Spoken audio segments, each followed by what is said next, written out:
형준아, 도준아, 할아버지께 인사드려야지. 그래요, 아버지. 이제 그만 노여움 푸시고. 영화 그게 돈이 됩니까? 한국 주식이 돈이 됩니까?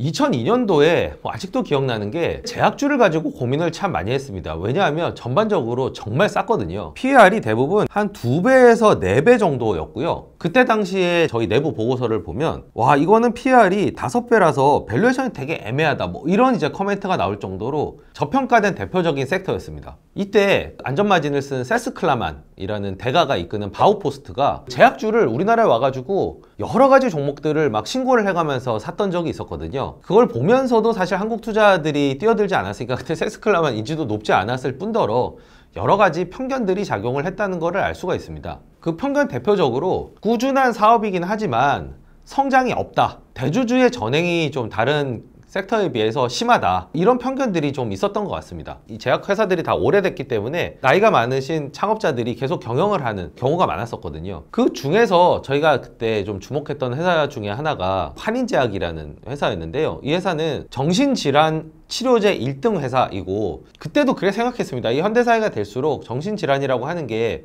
점점 늘지 않을까? 그러면 이제 수요도 늘지 않을까? 뭐 이런 막연한 기대가 있었던 거죠. 앞서 말씀드린 편견과 이 회사가 또 중소형 회사잖아요.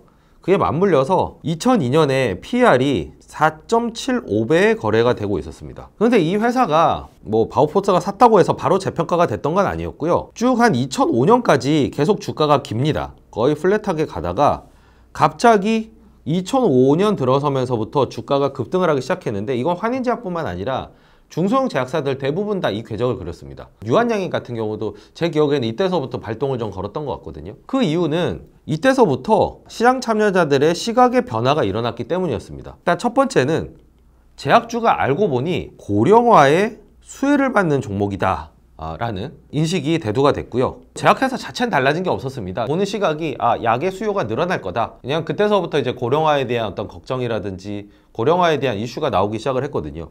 두 번째는 꾸준한 현금 흐름이 돋보인다 했는데, 이것도 원래 이제 알던 사실이었습니다. 어찌 보면 이 꾸준하다는 말은 이중적이거든요. 지루하게 성장이 없다, 이렇게 해석이 되는 경우도 있고, 어떤 경우에는 꾸준함이 미덕으로 재평가가 되는 경우가 있는데, 이때는 고령화와 더불어서 꾸준한 현금 흐름이 시각 변화의 요인 중에 하나로 그 당시 보고서들을 보면은 많이 언급이 되어 있습니다. 그러니까 숨어있던 장점이 다시 꺼내진 거죠. 그리고 오리지널 약값이 워낙 비싼데 수요는 계속 늘다 보니까 정부 입장에서도 제네릭을 권할 수밖에 없었고, 제네릭은 기본적으로 국내 제약업체들에게는 새로운 사업 기회로 작용을 했습니다. 기술적 장벽이 그렇게 높지 않은데 일단 만들어내면은 약값은 오리지널보다 떨어지지만 원래 내 오리지널이 없기 때문에 새로운 매출이 생긴다, 뭐 이런 내러티브가 붙기 시작하면서 시각 변화가 일어났습니다. 그래서 주가가 오른 결과 이 피크 때 PER이 14배까지 올랐습니다. 제약주는 그래도 어느 정도 높은 멀티플을 좀 받아야 돼 라고 하는 현상이 그 이후에도 지속이 됐고, 지금도 보시면은 그렇게 싼 제약주가 많지 않다는 걸 알 수가 있는데, 그게 이때 재평가가 된 게 좀 고착화가 되면서 그렇게 됐습니다. 시각 변화가 꾸준하게 계속 이어진 거죠. 근데 이때 주가가 4배 정도가 올랐거든요. 이때 PER이 4.75배였고 이때 4배니까 이익의 증가보다 멀티플의 개선 속도가 더 빨랐다는 걸 알 수가 있습니다. 즉 회사에 큰 변화는 없었지만 멀티플의 변화를 가져오면서 재평가가 된 것이죠. 제가 이 사례를 말씀을 드리는 건 그 당시에는 이 시각이 영원할 거라고 생각합니다. 나쁜 건 나쁜 거대로, 좋은 건 좋은 것대로. 하지만 이 시각이 계속 변한다는 거고요. 고평가된 주식에서의 시각 변화는 주가 급락으로 나타나지만 기대감이 별로 없는 저평가 종목에 있어서의 시각 변화는 대부분 위로의 재평가를 유도한다. 그래서 시각 변화를 고려한다면 이왕이면 저평가된 종목을 고르는 것이 좋다라는 말씀을 드리고 싶어서 이 사례를 말씀을 드렸습니다. 두 번째는 뭐 여러분들이 가장 이해하기 쉬우신 펀더멘틀의 변화가 있어서 재평가가 된 사례입니다. 저는 이제 오리온의 사례를 좀 들고 싶은데, 지금도 제과는 저성장 산업이다라는 인식이 있는데 2000년대 초반에는 어땠겠습니까? 이건 진짜 성장이 없어 라는 편견이 지배를 할 때였습니다. 이걸 드러내주는 게 이 당시에 오리온은 동양제과라는 이름이었는데 여전히 잘하는 회사였고 초코파이라는 강력한 제품을 가지고 있는 곳임에도 불구하고 얘 당시의 PER이 2.8배였습니다. 그리고 PBR이 0.3배. 누가 봐도 굉장한 저평가였다는 것을 알 수가 있는 거죠. 그런데 이 회사가 제품 확장과 지역 확장을 동시에 가져가면서 장기간에 걸쳐서 리레이팅이 일어났습니다. 아까 시각 변화라고 하는 거는 짧은 기간에 확 일어나는 반면에 제품 확장과 지역 확장은 어떻게 보면 제조업이기 때문에 한 번에 확 되는 게 아니잖아요. 방향성을 가지고 계속 공장 짓고 팔고 그러면서 숫자로 입증하고 그렇게 쭉 가는 거라서 그냥 장기간에 걸쳐서 주가에 반영이 되는데 이걸 성공적으로 해낸 대표적인 회사가 오리온인 거죠. 생각해보시면 2000년대 초반만 하더라도 오감자, 뭐 꼬북칩 이런 게 없었던 거죠. 그건 달리 얘기하면은 새로운 제품들이 계속 나와서 신규 매출로 자리를 잡았다는 겁니다. 그리고 2000년대 초반에는 내수회사였지만 이후에 특히 중국에 진출을 하면서 지금은 중국, 러시아, 뭐 베트남, 심지어는 인도에서까지도 사업을 하는 글로벌 기업으로 도약을 하게 됐습니다. 밑에가 이제 해외 매출 추인데요. 주가가 상승하는 시기와 해외 매출이 늘어나기 시작한 시기가 거의 일치하는 것을 보실 수가 있습니다. 오랜 기간에 걸쳐서 매출도 증가하고 주가도 이걸 꾸준히 반영하는 이런 기업 같은 경우에는 해외 매출이 나온다는 걸 단순히 그냥 뉴스로 인식을 해서 짧게 팔았다면은 이 이후에 상승을 못 먹었을 테니까 뉴스보다는 좀 더 본질적인 개선이다라고 이해를 하신 분들이 더 큰 수익을 올릴 수 있었던 케이스였습니다. 그래서 이 기간에 36배가 주가가 상승을 했고요. 이 2016년 시기에 PER은 12.8배, PBR은 1.7배까지 상승을 하게 됩니다. 근데 36배가 올랐고 PR이 2.8배 하던 게 12.8배가 됐으니까 사실 이거는 이익의 성장과 그리고 멀티플의 성장이 동시에 일어난 아주 저희가 좋아하는 대표적인 케이스가 된 겁니다. 여기서 우리가 알 수 있는 거는 역시 한국에서는 해외 사업이 굉장히 강력한 촉매로 작용을 하고 우리나라에는 뭐 장기간 성장하는 회사가 없다 이렇게 이제 불만을 많이 토로하시는데 대부분 길게 성장한 회사들을 보면은 제품 확장, 지역 확장이 동시에 일어난 케이스들이 맞았다는 부분을 알려드리고 싶었고요. 뭐 대표적으로 최근에 뭐 임플란트라든지 혹은 피부 미용 기기, 화장품 같은 경우가 이런 공식이 여전히 우리나라 시장에서도 굉장히 잘 작동하고 있기 때문에 이거는 시장 탓을 할 게 아니라 어떻게 보면 개인의 선택의 문제로 충분히 풀어갈 수 있는 부분이라는 점을 강조를 드리고 싶습니다. 세 번째 사례는 한국 종특인 상속 관련된 케이스인데요. DN 오토모티브라고 하는 회사는 원래 이름이 동아타이어였습니다. 처음에 가치 투자들이 이 종목에 주목을 했던 건 피터 린치가 월가의 영웅에서 재생타이어 얘기를 하잖아요. 지루하고 따분한 사업이지만 경쟁자가 다 퇴출되면서 오히려 진부한 사업에서 높은 이익률을 거두는 이 회사가 비슷한 재생타이어 사업을 했기 때문에 처음에 주목을 했는데 이후에 방진 부품으로 확장하기 시작하면서 이 회사가 단지 그냥 재생타이어 회사가 아니라 방진 부품, 심지어는 이제 배터리까지 만드는 납축전지까지 만드는 회사로 계속 성장을 해와서 알만한 사람들은 아는 그런 이제 회사였습니다. 근데 이 회사에 고질적인 우려가 두 가지가 있었는데 하나는 확장을 한다고 해도 여전히 좀 자동차 부품 업에 한계가 있지 않느냐라는 부분과 상속 시기가 임박했기 때문에 주가가 올라가는 것을 원하지 않을 거다라는 우려가 있었습니다. 첫 번째 문제는 제외하고요. 이번 케이스에 직접적인 관련이 있는 부분은 아니니까요. 상속 이슈는 왜 나왔냐면은 이 회사의 창업자가 김만수 창업자라는 분인데 이분이 1930년생입니다. 그러니까 연세가 굉장히 많으시고요. 엑소축 시작점으로 잡은 2017년만 하더라도 이분이 80 만 나이로 7세가 되시니까 해서 상속 이슈가 나오는 게 당연했던 겁니다. 그러다 보니까 주가 상승을 원치 않을 거다라는 추측들이 좀 난무를 했었습니다. 그래서 보시면 이제 실적이 좀 좋았음에도 불구하고 장기간에 걸쳐서 주가가 좀 부진했던 자동차 뭐 시황과도 관련이 있고 하지만 기본적으로 이렇게 고착화가 될수록 이거는 그래 대주주가 주가 상승을 원치 않아 라는 인식을 더 강화하는 효과가 동시에 작용을 했던 거죠. 그런데 변화의 공시가 하나 나오는 시점이 있었는데 이게 바로 2017년 12월이었습니다. 김만수 창업자가 본인이 갖고 있는 지분 중에서 28.6%를 김상헌 대표, 이제 아들에게 증여를 하는 공시가 나옵니다.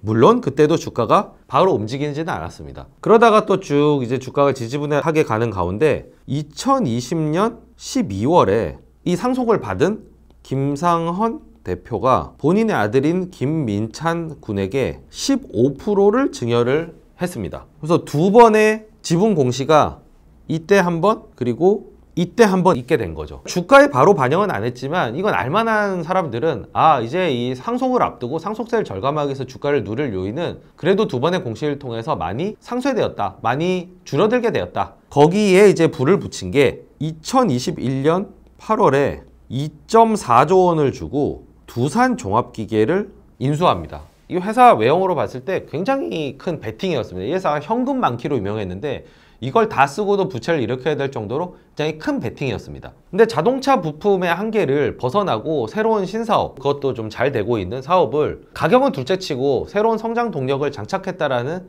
평가와 함께 주가가 오르기 시작을 했는데 과연 상속 이슈가 계속 있었다면 이 정도의 상승을 보일 수 있었을까?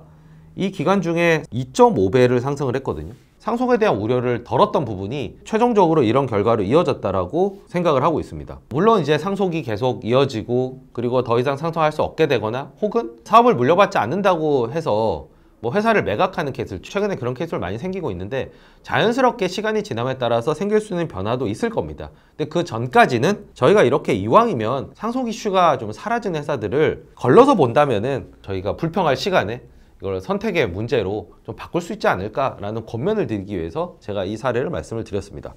네 번째 사례는 이미 좀 많이 알려지고 특히나 VIPTV를 시청하시는 분들은 대부분 아는 케이스이기 때문에 짧게 주주환원 정책의 변화가 주가에 큰 상승을 가져올 수 있다는 걸 입증했던 대표적인 케이스가 메리츠 금융주주일 텐데요. 좀 복귀하는 차원에서 말씀을 드리면 2021년 5월에 배당은 줄이고 자사주는 저평가된 기회로 활용해서 더 많이 하겠다라는 암시를 주는 그런 공시가 한번 나왔습니다. 그때는 사실 많이 믿지 않았던 것 같아요. 이 회사가 정말 주주환원 정책을 꾸준하게 할 의지가 있는지, 그럼 뭐 규모는 어느 정도 될런지 추측만 난무를 하다가 결정적인 트리거가 된 거는 2022년 11월 포괄적 주식 교환과 함께 그러니까 자회사를 이제 상장 폐지하고 모든 걸 이제 금융지주 하나로 그때 한참 또 쪼개기가 이슈가 돼서 좀 그걸 역행하는 그런 좋은 행동으로 시장에서 평가를 받았던 그게 이제 그 당시에 있었고요.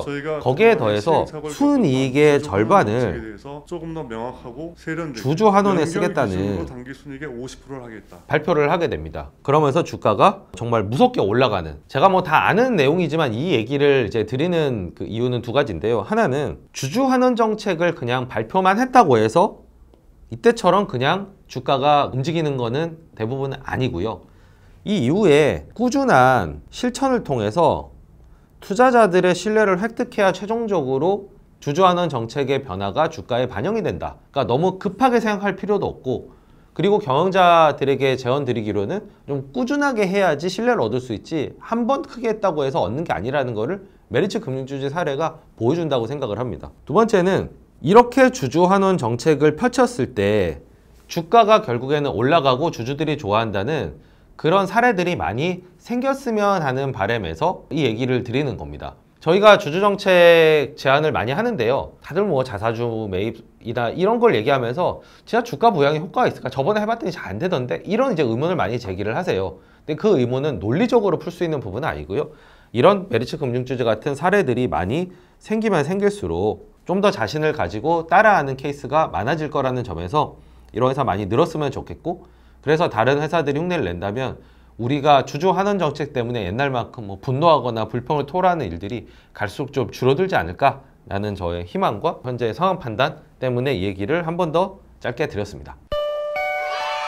저평가의 요인과 피해가거나 기회요인으로 삼을 수 있는 방안에 대해서 좀 장황하게 말씀을 드렸는데, 그 중에서도 우리가 노력하면 찾을 수 있는 두 요인으로 압축해서 제가 매트릭스를 한번 만들어 봤습니다. 한 가지 우리가 변화를 캐치할 수 있는 거는 성장 부분입니다. 어떤 회사를 오래 보거나 그 회사를 어떤 시기에 깊이 있게 보거나 하면은 이 회사가 성장을 좀 오래 할 수 있겠구나, 이런 부분을 충분히 저는 찾아낼 수 있고요. 그게 꼭 개념적인 어떤 테마성 성장이 아니더라도 이익이 늘어나면 주가가 올라가는 사례를 보여드렸잖아요. 이익이 올라가면서 성장할 수 있는 그런 것들을 포착할 수 있기 때문에 저는 성장을 한 축에 놓을 수 있다고 생각했고요. 그리고 메리츠의 사례처럼 요즘에는 뭐 이런 것들 이제 공시로 또 발표를 하잖아요.